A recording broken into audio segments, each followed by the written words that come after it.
Yo, what is good, YouTube? It is your boy James. Today I'm coming to y'all with something a little different because today I'm not talking basketball. I've got to talk about some NFL and I've got to talk about my Seahawks because we just picked up another win to go to 6-3 atop of the NFC West, and we've really been the surprise team in my opinion. Traded away our franchise quarterback just half a year ago, and the team is just completely on one in a very weak NFC, which I guess I can talk about in a little bit. But I felt like I just had to because this team is just, it's been so exciting. It's been so fun to watch because although I didn't think this was the worst team in the league, I would be lying if I told you we would be 6-3. And everything is going right. So we can kind of just get into it. And to start off, I did want to look back at the Russ trade because it is probably one of the bigger moves that has happened in recent history, and probably the biggest in Seahawks history, one of the biggest in Broncos history, the biggest of the offseason. And it has really worked out in one favor. So just to talk about it real quick, obviously the Broncos got Russell Wilson. There's been a lot of problems there. Obviously lost to us week one. They did pick up a win in Jacksonville, which kind of kept their season alive. If they would have lost that one, then things probably would have been completely over. Even though I did like the Bradley Chubb trade for them, I mean, it shows something to say that they're trading away someone for our first when this was a team that was supposed to be one of the better in the AFC and Super Bowl contenders when you make a trade for Russell Wilson. So it just really hasn't worked out for Denver. Nathaniel Hackett looks like he's going to be gone. Looks like there's going to be major changes to the roster this offseason. And although they have another first round pick now, their first and second round picks are still owed to Seattle, so they can't take a big step back. They still have to try to make something out of the season. If they will or if they will not, I'm not sure. We'll have to see. But when talking about the Seahawks, Charles Cross, William Mafe, Noah Fant, Shelby Harris, and Drew Lock, which is a huge haul. And then we still have their first and second rounders next year. I do expect them to play a little better, but I think at most they're still not going to make the playoffs. So the pick is at most probably going to sit at like 17 or 18. In my opinion, it'll probably be like 12, 13, or 14, along with our first and second that we already have. And then the last thing is that the Broncos paid Russ something that probably definitely went through the minds of Seahawks fans, because the first time we paid him is when the roster really started to deteriorate, and they gave him a bag. So there's no getting out of Russell Wilson. You have to make Russ work. If they will, I'm not sure yet. I think he'll be just fine.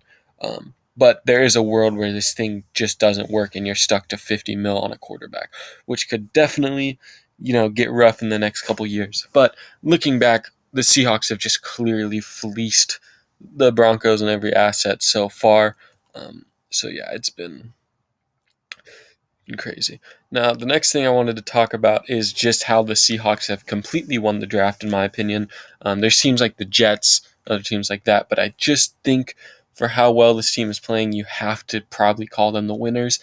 And in my opinion, what's craziest is, and I don't know off the top of my head, but a team that has a rookie running back, which is really going crazy on their offense, two rookie tackles, one of the most important things to a roster, in your number one and two cornerback, which are also so important to a roster, are all rookies. That is crazy to me. The fact that they are all playing so well to take a team to 6-3. Two rookie tackles, two rookie corners. You're one of your best players on offense, if not the best, the way he's been playing, a rookie. It is crazy to me. I was really low on the front office, but I think Pete Carroll finally got his roster. He finally got to redo and build back something up again, and it has been so fun to watch.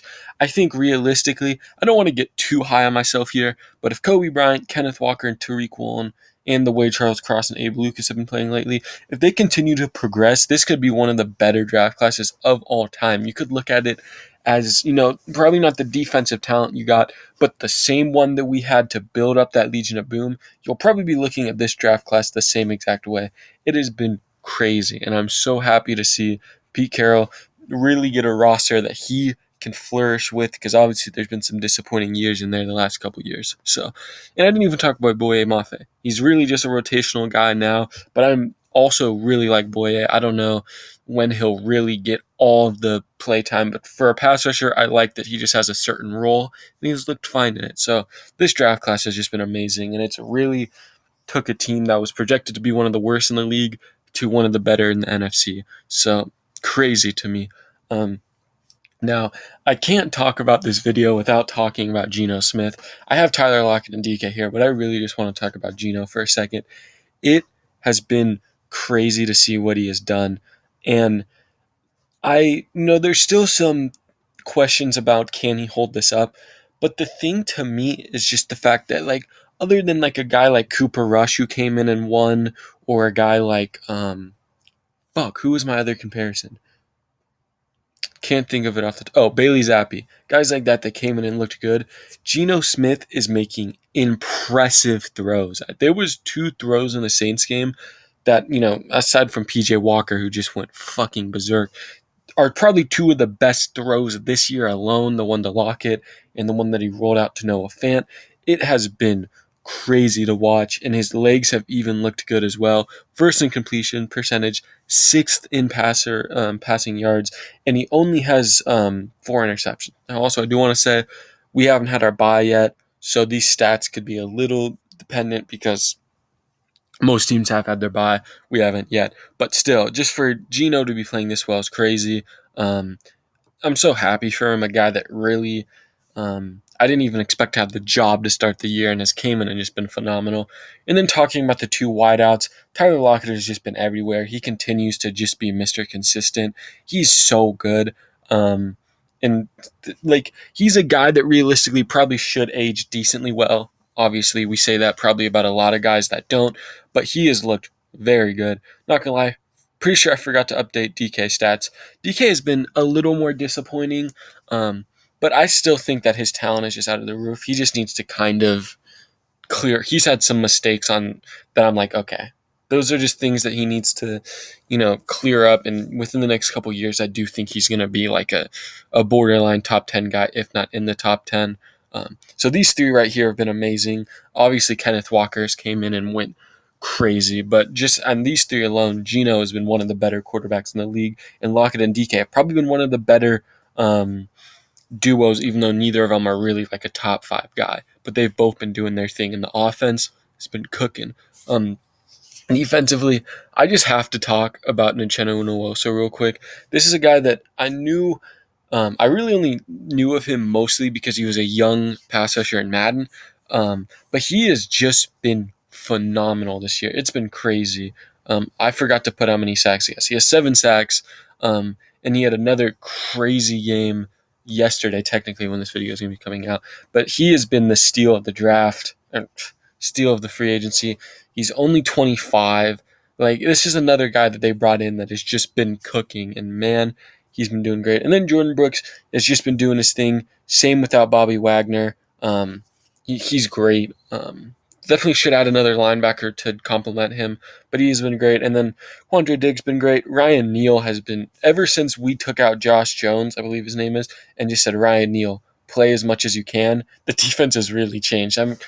I love Jamal Adams, but I'm interested to see what Ryan Neal's role is next year, because he has really been good. And then Al Woods and Shelby Harris on the inside have both been great. Darrell Taylor has been pretty good. He's been hurt. He's pretty solid. The defense has really just been great, outside of the rookies, obviously. But yeah, defense has been great. And then what's next? I did just kind of want to add in a little part of where I think they should go from here. I do think you need to add another weapon to DK and Lockett. Although they're both great, like, you took a chance on D. Eskridge, don't get me started. It didn't work out. I really think you should find another guy there, and it doesn't need to be a first round pick. Like I put rounds 2 through 4. It doesn't need to be a first round pick superstar. I just think they need a guy that can come in and be a reliable 3. Lockett's a little older, so be the 3 for a while. Once Lockett maybe takes a step back, then you jump into that 2 role. DK was a second round pick, so just find another guy. They can sign one too, but I think they should add more youth Re-sign Marcus Goodwin. He's been great. Him and D. Eskridge can be the wide receivers 4 and 5. But I do think they should just find a guy to be that 3 and then has enough talent for when Lockett does start to take steps back in the next coming years, he can bounce up and you can have another dynamic duo of DK and a receiver. And then this has been a conversation, but with how much cap space they have, I do think they should just make a huge splash. Deron Payne is the guy I look at, and I'm like, honestly, blank check him. Like, he would really make this defense dynamic. He's one of the better tackles, defensive tackles in the league, one of the more underrated, in my opinion. And another thing about him, and a thing that I really like, is he's 25 or 26. I don't know off the top of my head. So you can give Deron Payne 5 years if you have to, and he's only 31 by the time the contract's over. So I think Deron Payne should be the guy. Roquan Smith could be another guy, but I don't think we need to pay him $20 million to be an off-ball linebacker. I think you can find a guy to just do it well. Obviously, Kobe Bryant and Tariq Woolen have been great, and we're getting Trey Brown back, but if Marcus Peters hits the market, I don't think it's a bad idea to add one of the better corners in the league and just another veteran, because really right now there's not a super big veteran in the lineup. I do think you should extend Geno. There's been conversations about that. I do think they should draft someone, but don't go spend a first on a guy, in my opinion. I think Geno's looked great. I think he's been very impressive. I think maybe is he this guy for the next 3 years? No, but I think he's a very solid quarterback. And although this team's been playing great, I'd still definitely think they can get younger in some points. So I think just not having to put a whole bunch of draft capital into a quarterback this year alone is a good idea. Something that hasn't been talked about, and I don't think it will happen, but maybe you can see a story of you extend Geno, extend Drew Lock, and when Geno starts to fade, maybe you put Drew Lock in there. He does have good arm talent, but that would be a different question. I don't know when he's a free agent, and I honestly doubt we'll pay him, but I don't think it's a bad idea for just to take a chance on a guy like Drew Lock. A project guy later in the rounds, because Geno, at the end of the day, is, I think, probably one of the better quarterback mentors. I don't know that personally, but just for what he's been through and how good he's looked, I think he would be. And then I just think you need to hit on the draft again. You have a ton of capital. I think adding another linebacker would be important. Al Woods and Shelby Harris have looked great, but I do think you should add to that interior defensive line. I think you need to invest more in the O-line. Abe Lucas, and Charles Cross have been great. Austin Blythe and Gabe Jackson have both been really good, but they're both 32 plus, I believe. So you should probably add more youth to that interior in O-line. And then I wouldn't be mad if they don't draft an edge. You have got Maffa, you've got Taylor, you've got Nwosu. There's another guy I can't think off the top of my head, but I do think adding another edge wouldn't be the worst idea possible. And then I didn't type it, I probably should have, but I do think this team, with the capital they have, should just kind of do what Philly has done and just continue to add youth, but make sure that you still have that veteran presence. And we've got some good starts in Lockett and some guys on the defense, but I do think, bring in some guys that are good now and then have them mesh with the youth like Philly has done. Phillies has done a great job at that. And then the last thing I do want to say real quick, I would like to see Noah Fant get a little more involved. He had a really good game yesterday, but I think he could be another guy that's like, if Noah Fant, Will Dissly has been great, but if Noah Fant can really get into his own, I think he's really talented. I think that adds another weapon to the offense. And then to end it off real quick, I do just want to talk about Kenneth Walker real quick. I talked about it a little bit, but he's already 14th in rushing yards. And you know what? I'll pull it up. I don't think he really got consistent playing time until, like, you look at these 3 first games, it was 10, 19, and 29. And then he has just skyrocketed off, has not looked back. His receiving upside obviously isn't really there. But for him not to play like the first 3 games, and even in that Saints game, he really started in the second half, and to already be 14th in rushing yards as a rookie is super impressive to me. So Kenneth Walker has been amazing. But other than that, I just have to say, King Pete Carroll, he's really turned it around. Sorry for ever doubting you. But other than that, I did hope you guys enjoyed. It was pretty fun, just because this team has been so good. But like I said, if you guys did enjoy a football video, you can let me know. And other than that, I'll be back on the NBA within the next couple days.